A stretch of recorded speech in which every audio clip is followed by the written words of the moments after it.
Behind me is Guinness Railway locomotive number 3 from the famous St James's Gate brewery in Dublin.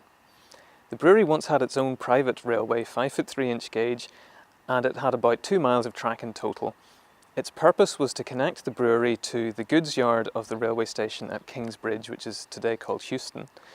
And the railway was an artery that allowed materials and ingredients to be brought in from Kingsbridge and for the finished product, the casks of stout, to be brought out again to connect to the rest of the Irish railway system and to the rest of Ireland. There was also a separate narrow gauge system inside the brewery, so to differentiate the two, this engine is sometimes referred to as 3BG, meaning broad gauge number 3. There were 2 of these engines, and the first one was built in 1914 by the Hudswell Clark Company in Leeds. Now Guinness must have been pleased with it, because just 4 months later they went back to Hudswell Clark and said, "We'll have a second one please," although they also had a list of 19 changes that they wanted made to the design.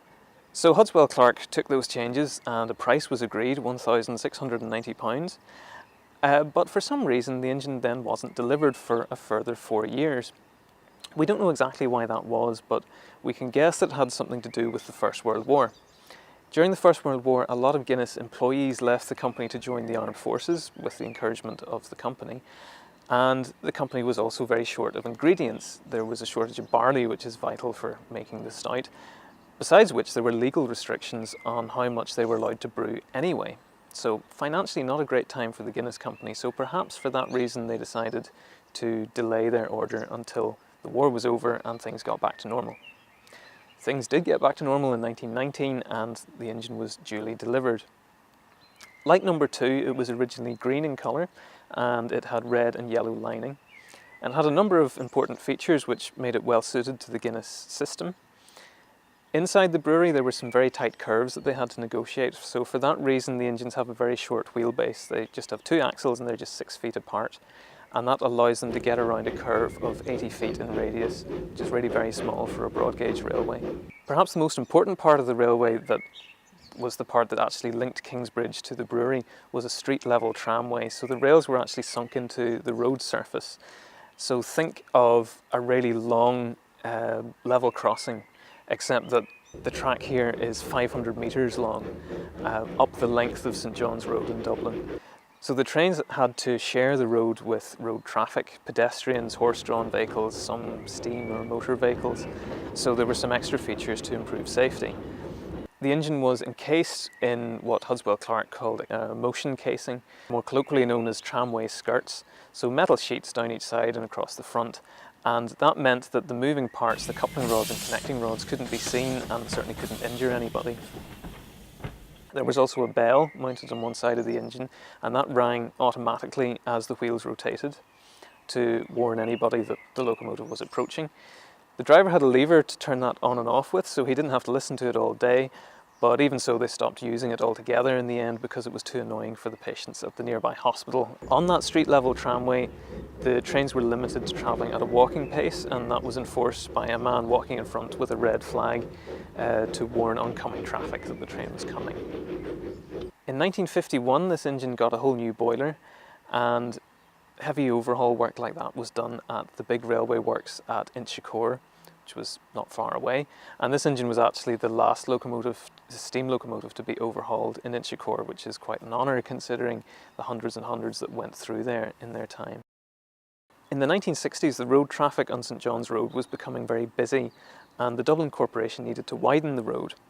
That would have meant lifting the Guinness Brewery tramway and relaying it again, but that was an expense that Guinness felt was no longer justified.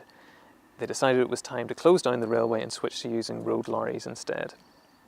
Now in 1964 our organisation, the Railway Preservation Society of Ireland, had been formed, but at this stage we were really a club consisting of schoolboys and not actually preserving anything yet. But in 1965 we started writing to different organisations saying, you know, have you got any spare railway rolling stock that you don't want that you might consider donating to us for us to preserve? And a reply came back from Guinness saying, yes, we have 2 steam locomotives here. We're going to close down our railway. The 2 engines are going to go for scrap. If you want to come and choose one of them, you can have it. An amazing piece of generosity. So the last day of the railway was the 15th of May 1965. Some RPSI representatives went to see the 2 engines and to choose which one they wanted. They went for number 3 because it had the newer boiler. And Guinness then donated not only the engine to us, but also their stock of spare parts for it. Also the Guinness nameplates that it now carries, which originally belonged to their diesel locomotive number 4. And they really kick-started a lot of what we've been able to achieve ever since, not only giving us our first engine, also setting us up to get our second engine. They arranged a handing over ceremony in the Guinness Brewery boardroom, to which they invited the chairman of CIE, the Irish Public Transport Company, Mr. Frank Lemass. And at that meeting it was discussed as to whether CIE might consider donating an engine, and Mr. Lemass suggested that they might, and that resulted in us getting our second engine, number 186. And perhaps more importantly, it laid the foundations for a relationship between the RPSI and CIE, which continues to be very productive to this day, not only in terms of acquiring locomotives and rolling stock for us to use and preserve, but also allowing us to run our mainline steam trips all over the Irish rail network.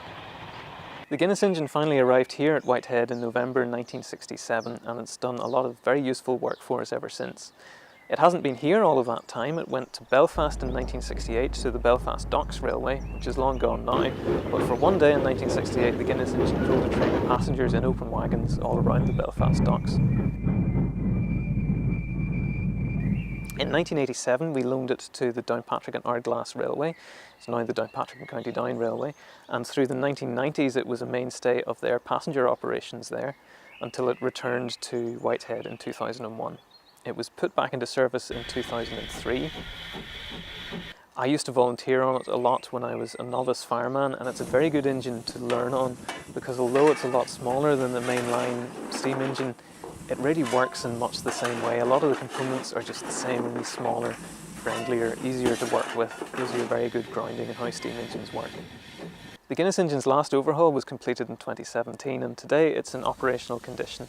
It's still working here at Whitehead, shunting the yard, moving other vehicles in and out of the sidings and in and out of the workshops to be worked on, and it also pulls passenger trains here on special events. Over the years it's pulled hundreds if not thousands of happy passengers, and it also continues to be an excellent training locomotive for volunteers who want to learn about how to operate steam engines.